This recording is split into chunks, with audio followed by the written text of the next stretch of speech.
If you have been to LEC before and walked into the lodge, you may have noticed a flag in the entryway and wondered what it represents.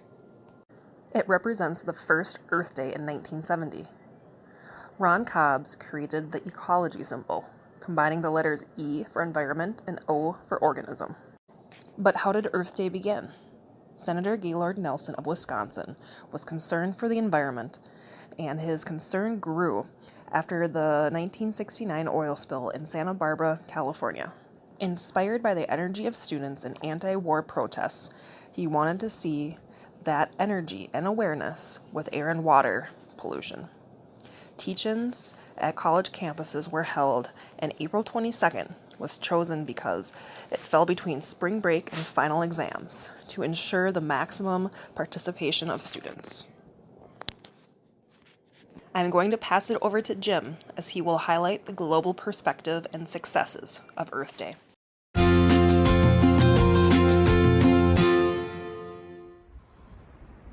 Thanks, Bobby.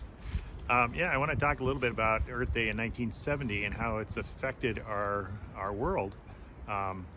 It was the starting of the new environmental movement. It's when nature centers and environmental learning centers like LEC really got a foothold and started to grow. It was also a time when three big policy changes started to take place, and that has made a huge impact on the quality of our environment. Those three include: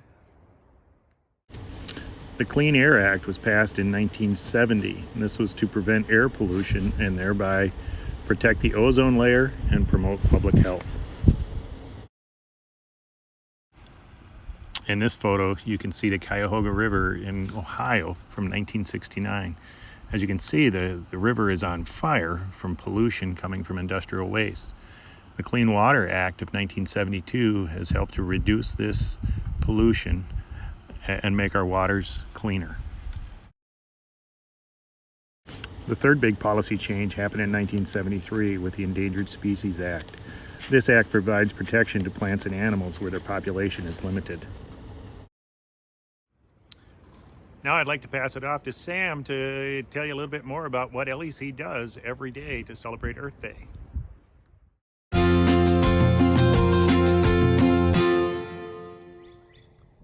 Thanks, Jim.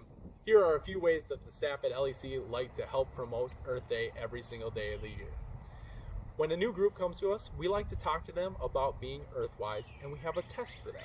This test involves the students thinking about how their actions affect the natural world around them. To complete it, they need to make sure that they are turning off the lights when they leave a room unattended. They need to make sure that they are not generating too much food waste at any given meal, and they need to be respectful of the natural world around them, including all of the plants and animals around LEC. If they are able to do all these things, they are able to complete the Earthwise Test, and they go home with an award. This award shows their fellow students that they were able to complete the test and that they were being Earthwise the whole time while they were at LEC.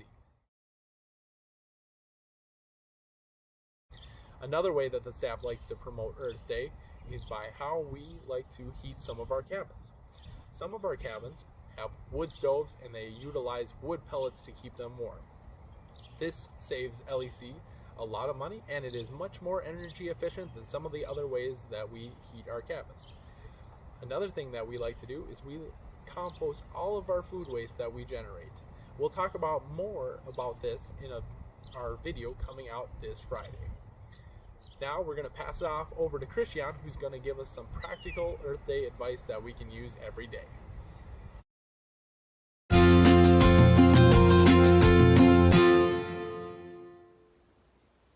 Thanks, Sam. Christian here. In this special Earth Day edition of Lessons from Laurentian, Bobby gave you a brief history of Earth Day and the ecology flag. Jim added his thoughts on the bigger picture, and Sam talked about the Earthwise program that we do at Laurentian Environmental Center.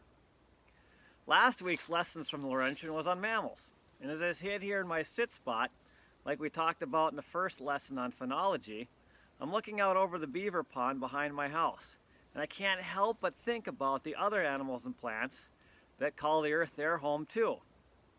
These beavers like people, found a suitable place and then changed the habitat, the environment around them, a little bit to meet their own needs.